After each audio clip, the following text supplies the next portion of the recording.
Beth Johnston's story sounds familiar to a lot of us. As a kid, she played hockey and soccer and spent plenty of weekends on the road at tournaments, the kind where friendships form fast and memories stick. Team sports gave her confidence early on. Years later, when Beth became a mom, her relationship with exercise started to shift. Movement was still important, but it started to mean something way more. After I had my daughter, I was experiencing quite a bit of postpartum anxiety. I think just she was my first, and Was it anxiety about, oh my God, I now have a child, how do I... yeah. I think the postpartum anxiety for me was keeping her alive. Oh, wow. Yeah, I know. That's It heavy. was heavy, very heavy. And so one day I was walking on the treadmill at the gym and I just kept increasing the speed. And so that was my first sort of taste of, wow, running can really alleviate a lot of these feelings. And you don't really realize it's happening either with running. It just becomes this medicine that you didn't know was working until you started to feel a little bit lighter. Beth stumbled upon something that helped her manage the day-to-day realities and anxieties of new motherhood. Running became more than just exercise. It became a way to protect her mental health. She didn't fully realize how much it mattered until an injury took it away. And I had to take 2 weeks off. And then in those 2 weeks, all of the feelings sort of slowly and then quickly came back. I didn't have the grit that I had to handle a broken drawer or, just things that you develop and you don't realize. That's fascinating. Mm-hmm. So It really was a way for you to expel anxiety. Absolutely. Yes. Anxiety that would only skyrocket after the birth of her second child, because Beth was diagnosed with cancer. So a doctor just flat out said to you, you've got leukemia, you can't run. Yeah, oh yeah, yeah. Yeah, flat out. You don't have the platelets, you'll bruise, all kinds of reasons not to. Her doctor's orders were clear, and so was the challenge ahead.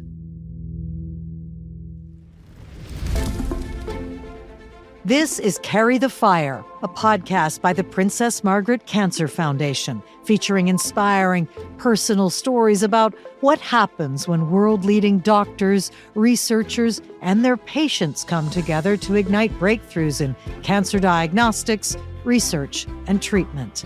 This is a podcast about innovation and radical hope. I'm your host, Lisa Laflamme. In this episode, how exercise became more than movement for one woman, helping her manage her mental health through cancer treatment and well beyond. When Beth's first baby was just 9 months old, she received news that would change everything. Her cousin Jen had been diagnosed with gastric cancer, and the prognosis was measured in months. She was a big sister to me. And so Jen's cancer, coupled with postpartum anxiety, nothing was helping to relieve that angst. It was more than she could hold all at once. So Beth started bargaining with herself, promising she could worry later. If I was feeling anxious about my daughter or about what was happening with Jen, I would say, now's not the time, but when you're back on the trail, that's when you can think about it. It was became a shelf for me where I could put my worries there and then grab them on my run and sort of process them that way. What does it do? First of all, it takes you out of your head, but at the same time forces you to grow and be uncomfortable. You have to think about things you don't want to, or you have to choose not to, which is also an exercise that was going to be helpful for me later in life that I didn't know. And it also gives you so many endorphins, whether you realize it or not.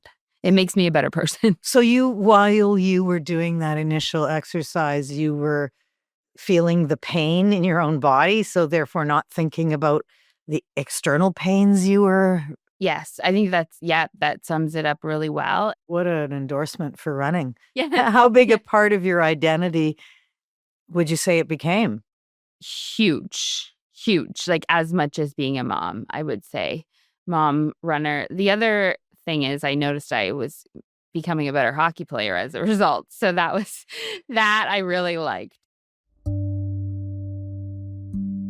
Can I ask what happened to Jen? Yeah, she was diagnosed in November and she died the following August. Wow, so Yeah. short. It was horrendous. Absolutely devastating, like losing your sister. Yeah, and where I live, there's quite a bit of hills. And I would say to myself, if you can run up that hill, you can pretend to give Jen a hug.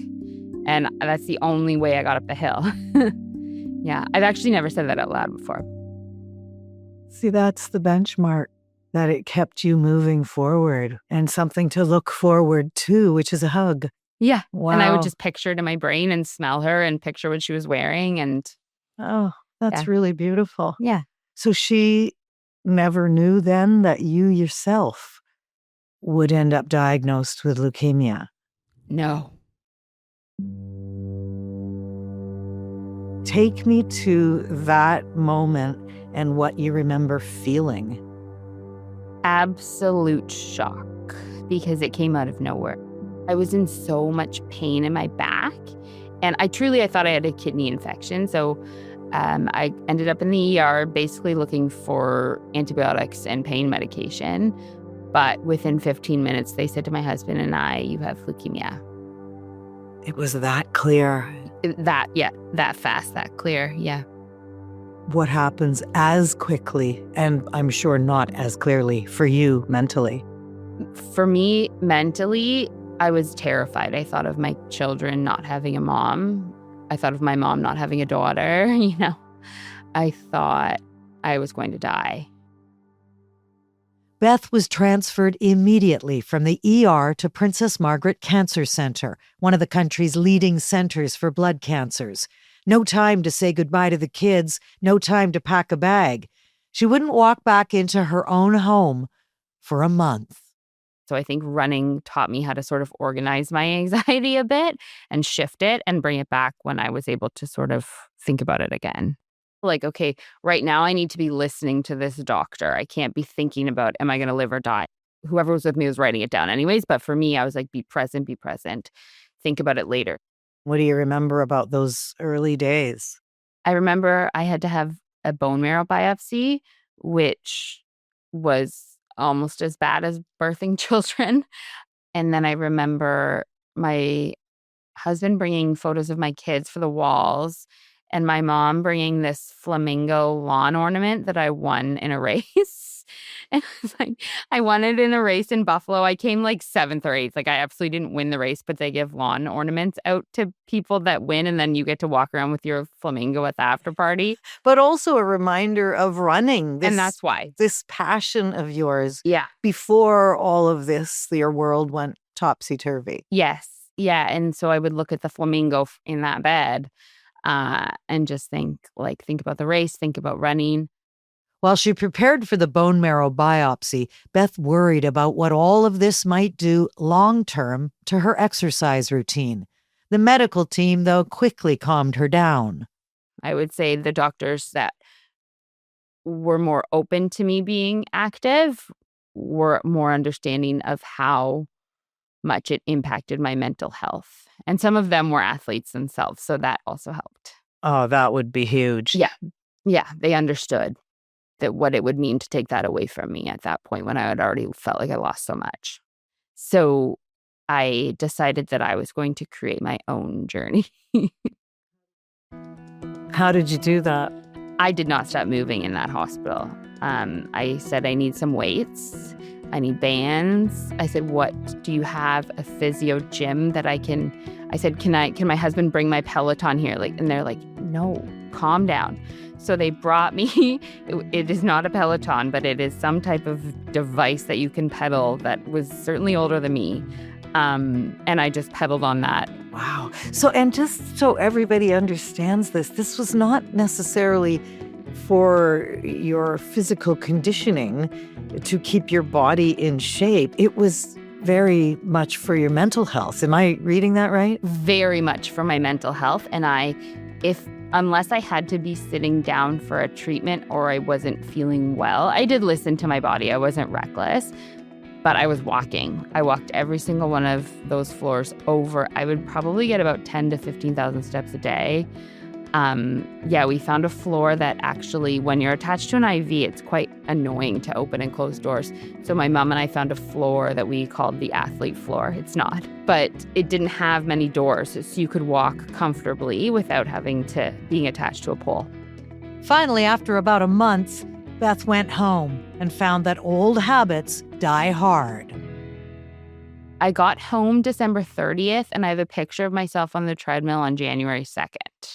I think I ran 1 kilometer. I was completely bald. And I remember thinking, I should take a picture of this. And I'm so glad I did.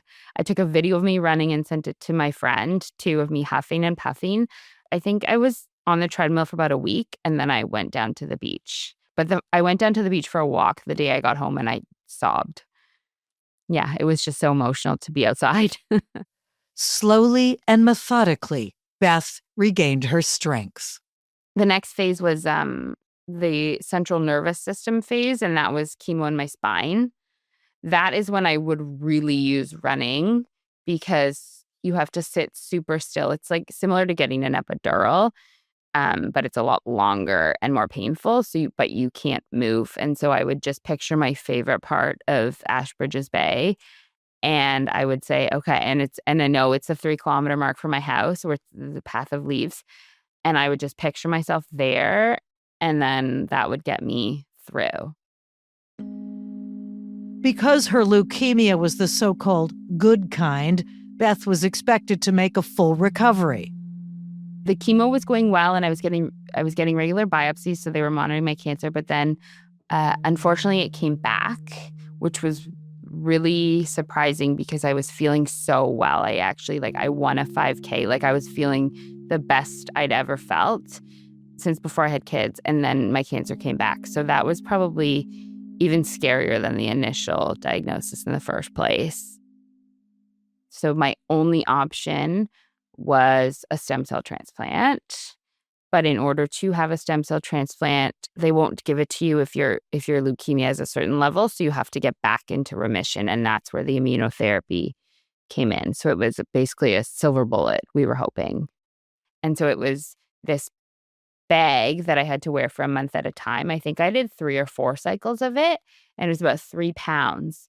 And I obviously couldn't play hockey with it because my hockey coach, Ethan, said, we don't want immunotherapy all over North Toronto Arena. I said, I don't know how to clean that up. Well, yeah. He was like, I don't want that, Beth. I said, okay. That's a reality check right there. Yeah. Don't know how it freezes. It could. No, nobody wants Wow. that. So we didn't want that. And I didn't want that either. I did get my doctor at the time to agree that I could run with it if I kept it still. And so I immediately went home and put on my running vest, and it was 2 pieces. One was the bag and one was the battery pack, I think, and it was attached to my central line. And so I put them in where you would typically put your hydration. And so I started running with it, and I remember thinking, this is my most expensive. Running clothes are very expensive. I was like, this is a whole other level of running wear. I've actually seen a picture of you in that, and you look like some kind of superhero, and that's going to scale a skyscraper or something with that kit on. I know. I have a very vivid memory. It's funny, the things you remember. I was running, and typically people feed squirrels on the boardwalk. And I remember stopping to have a snack on one of my long runs, and these squirrels were looking at me like they wanted the immunotherapy. And I was thinking, this would kill you. I'm not giving you this, buddy. And I remember they followed me. I was like, no, you don't want this. But yeah, I think running with it, I was running with a 3-pound weight that I didn't realize. And when I actually eventually lost it, I was way faster. Yeah. So the doctors were supportive of you doing this. I bet that's a pretty rare request. Can I run with my immunotherapy bag? Yeah.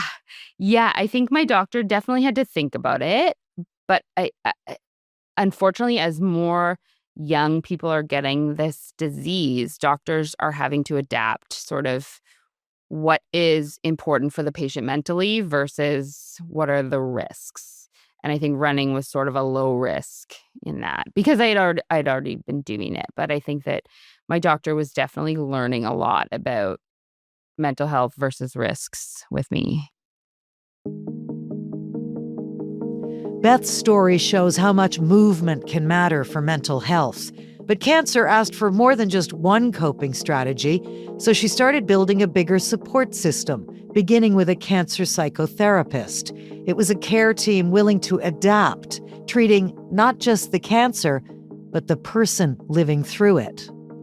Cancer, when you're going through chemo and it becomes your life, unfortunately, or your job, there's quite a bit of grief that I was very aware of. Grief in that you can't go to parties because of your immune system. You can't do a lot of things. You have to say no to a lot of things. And she helped me with that. So you're grieving the life you had. Absolutely. Cancer psychotherapy helped Beth sit with the loss and the new version of her life. It supported her through treatment, and on the other side of it, into recovery, she found something new: survivorship therapy. So there's a survivorship program at Princess Margaret, which gives you access to specific strategies once you've sort of entered the new phase of being a cancer survivor, which fortunately, because of my stem cell transplant, I am. You already were back on the running track down at the beach. Why did you feel you needed other elements to care for yourself mentally? I think that because the recovery from a stem cell transplant was way more difficult than being on chemotherapy, that I was so worried I was going to lose running. And so I needed to speak to people about how I could cope on days when I had severe infections, when I had no blood counts, and I knew I wasn't feeling well. And so then I was sort of actually faced with having to process all the things that had happened. And the professionals gave me a lot of really specific strategies. And I mean, when you're in this sort of weird cancer limbo where you've survived it, but it still like could come back, there's a lot of fear around recurrence. And I'm currently working with a psychologist right now who's giving me actually like, this is what you say to your brain when you're having these feelings. What do you say to your brain? What I say to my brain, sometimes I let myself feel all the feelings and say, yeah, I could die. Like, yeah, my kids could not have a mom. Will they be okay? Yeah, they will. You basically give yourself a pass to feel what you're feeling. Yep. I didn't for the first year because I was in survival mode, and it was almost like going to the hospital became my job. I mean, I had to leave teaching, so it became my job. But once it wasn't so much my job anymore, I was forced to deal with the actual feelings and the anxieties and all the darkness. But I wasn't in that survival mode, so I think I was better equipped to handle both. You get the help on that level, a psychotherapist or whoever you were dealing with. And also, I understand you did meditation and spiritual healing.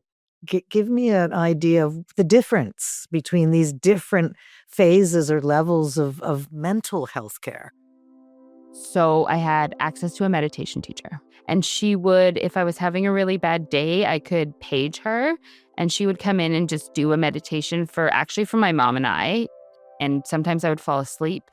Sometimes it would just be so calming, and meditation I find I would rather run a marathon than try to meditate. Like, it's very hard for me. It's hard to quiet your brain. Yes, yeah, and she would just bring these beautiful like visualizations to my brain and force me to really think about calming my breath.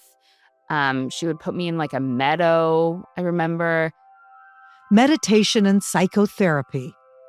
In hospital, Beth was bolstered by a network of care, but returning home meant facing something else entirely: how to live in a familiar space as a different person.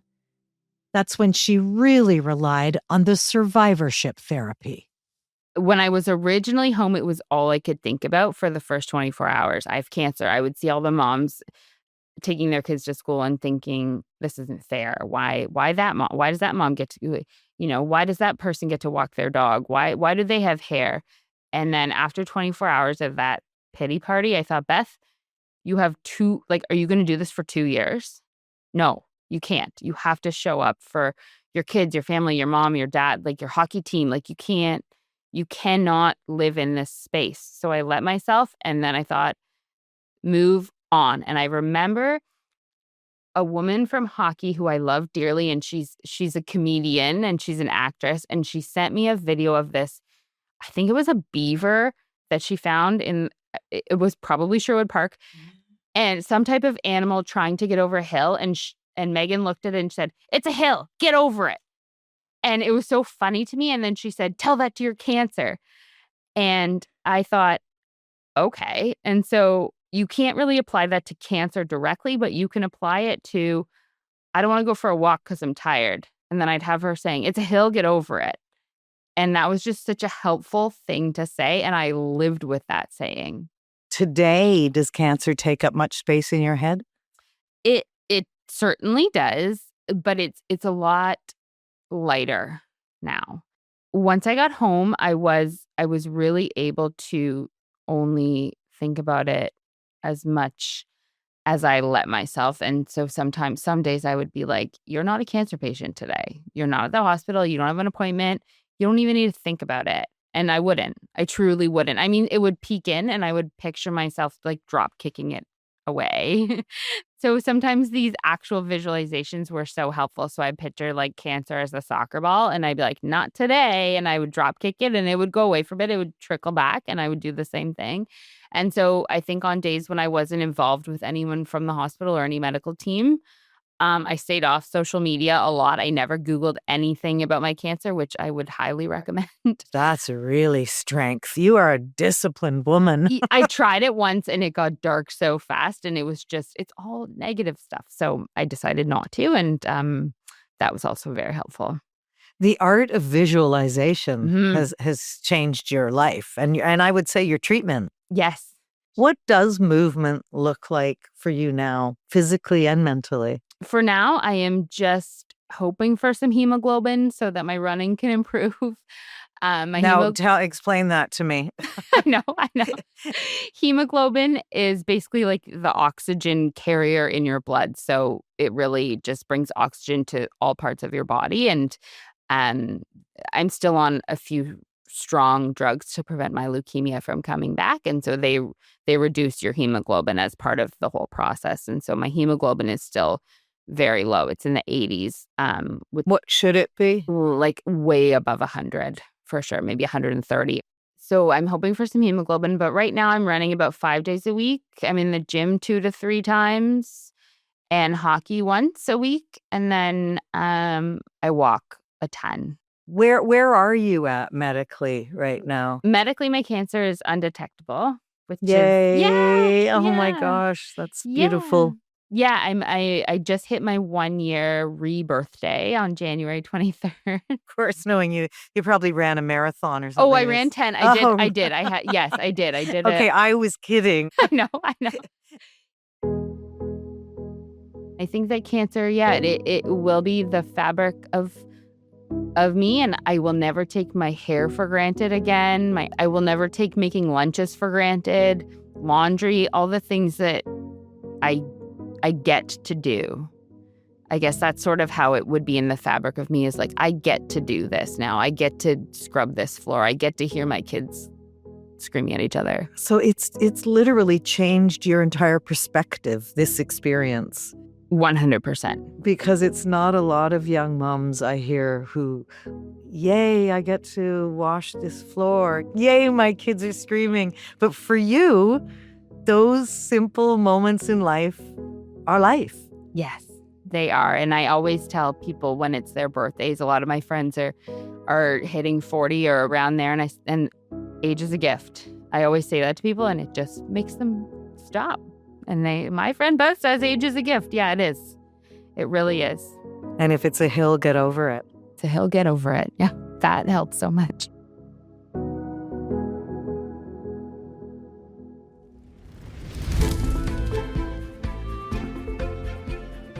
You've been listening to Carry the Fire from the Princess Margaret, a world-leading cancer research center. If you found this episode meaningful, please subscribe, rate, and leave us a review. To learn more, check the show notes and share this podcast with friends and family to help create a world free from the fear of cancer. I'm Lisa Laflamme. Thank you for listening.